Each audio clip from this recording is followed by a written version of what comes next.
Hello, my name is Barbara McCreary, and I am a past president of the Friends of the Bogue Banks Public Library here in Pine Knoll Shores on Bogue Banks in eastern North Carolina. And I want to talk to you a little bit today about a very successful fundraiser that we've done for about the last 5 years. I would like to tell you that this was an original idea for us, but it was not. We actually heard this idea presented at a regional friends meeting, and I so wish that I could remember the group that originally presented this idea.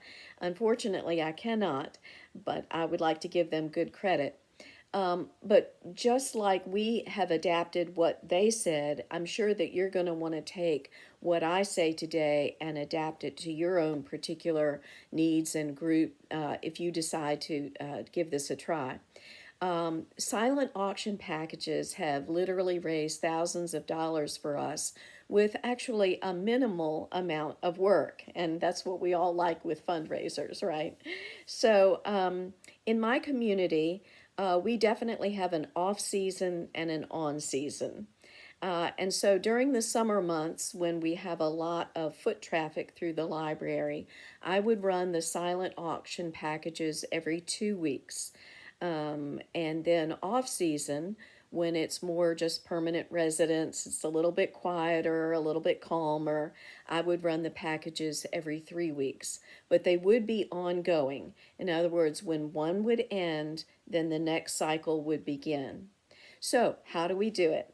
Well, I'm going to tell you how we did it for about the first 4 years, and then how we've had to adapt it the last year due to the pandemic and some changes in the library, and then how we hope to be able to go back to certain things. So there would be a table that was set up in the library, and on that table we would have 5 what we call silent auction packages.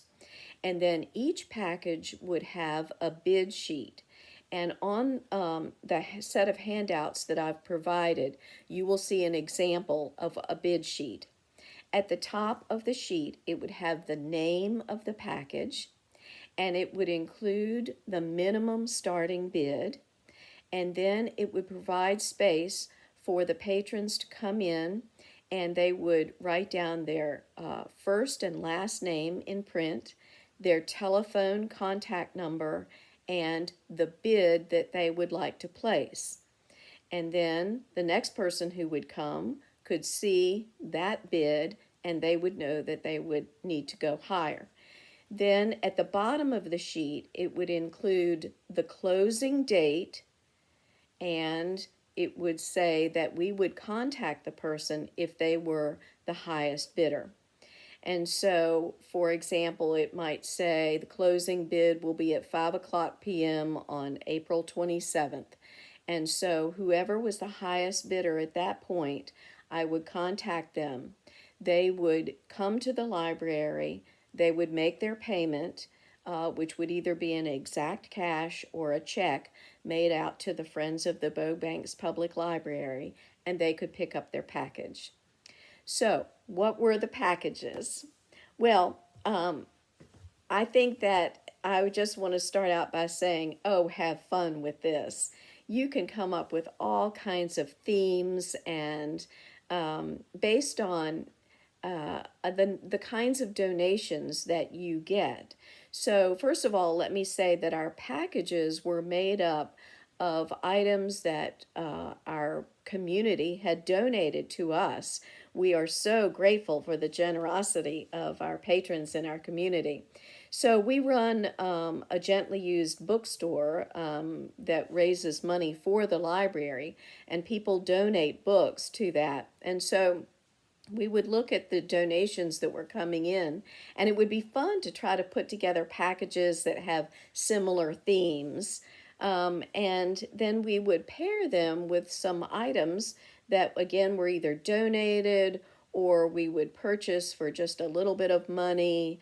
And So I think that the best way for me to describe this is just to show you a couple of examples and then also to refer you to a handout that I have provided that gives you an opportunity to take a look at some of the themes.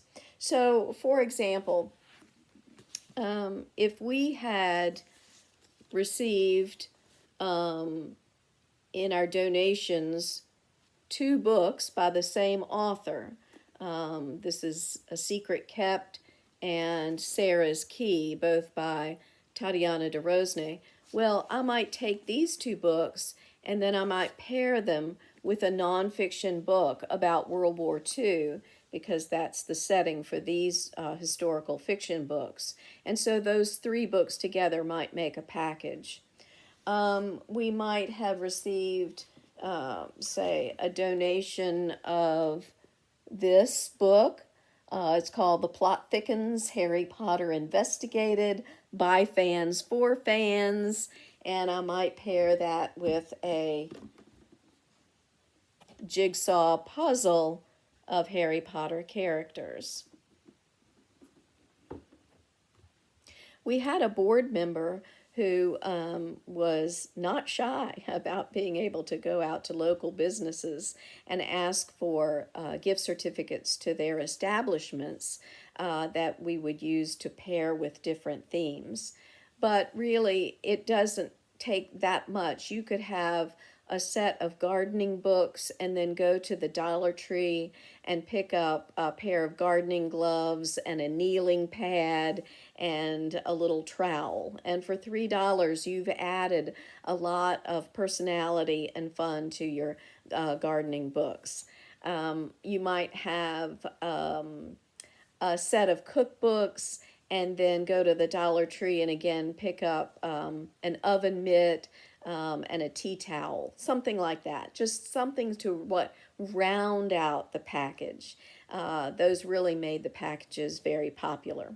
One of our most popular packages, I have to mention, it like perfect, P-U-R-R, perfect for cat lovers. And it would be a collection of fiction and nonfiction, maybe some children's books about cats, and then to include a little cat toy and a little cat treat, a little bag of cat treats. And cat lovers have loyal fans, that's all I can say. And it was fun to see who might get into bidding wars with their friends and neighbors to see who was going to outbid and win. We were also very lucky to have some very talented people in our community artistically. They would provide us with some kind of artwork or something that they had created. And oh my goodness, that would make a wonderful, wonderful package. I remember specifically we had some children's books about sea creatures and mermaids, and we had a local artist who created a mermaid doll, and so that was a fun package to put together. So I would say in terms of the actual packages themselves, to be creative and sort of think outside the box a little bit about how you can pair books and some different themes based on what you know that the people in your community really enjoy. So, for example, golfing is very big here in Pine Knoll Shores, and so we would put together a golfing package. And obviously fishing, anything having to do with the beach, the sea, local history is always a very good silent auction package. People like knowing about their local history. So that was the way that the program worked for about the first 4 years. And then, of course, the pandemic has hit, and we've had to adapt based on that. And so we have moved all of the silent auction online to our Facebook page. And I will say that we've seen a decrease in the amount of participation and the amount of money that we've brought in during this time. And I think primarily because 2 things, right? One is that people really like to be able to see the packages in person. They like to be able to feel them and hold them, look through the books, that kind of thing. So there's that. And also the fact that, just again, demographically where I live, some of our folks don't really use computers that much. They're not familiar with Facebook. They don't feel comfortable using it.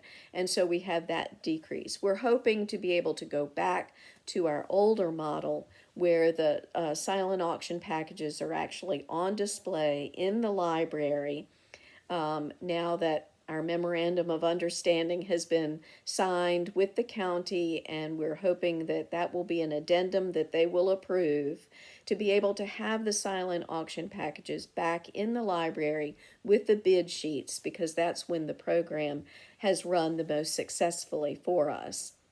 So, publicity. That's always a big thing. How do you get the word out about what you've created? You know, you've got this great fundraiser, but now how do you get the word out? Well, we again have advertised it through our Facebook page, both our Friends of the Bogue Banks Public Library Facebook page, and then also on the PKS Pine Knoll Shores Community Facebook page. So we photograph the packages, write a brief description about them, and that's what we post on those two Facebook pages. Also, we're very fortunate in that Pine Knoll Shores Town Hall allows us to, they will send out an email blast to the community, in addition to our just membership emails that we do. And also our local community newspaper, which is the Shoreline, will monthly let us put in a promotional, right? I guess that's the best word to say, a promotional. So here you can see our 5 packages that we're currently running with the descriptions. And so people have an opportunity to see what's going to be, they're going to find at the library and that they can bid on. So I would say at this point, if you have any questions after you look over the handouts that I've provided, if you're interested in any more information about how to set up a silent auction, how to run the auction, please feel free to email me at, and I'm going to say these letters out to you, FONCPL@gmail.com. What that stands for is Friends of the Bogue Banks Public Library. So it's FONCPL at gmail.com. And if you have any questions, just let me know. I will be glad to provide any more information. I can electronically send you copies of anything that we have that we think would be helpful. So I would just say, shh, enjoy your silent auctions. Okay, bye.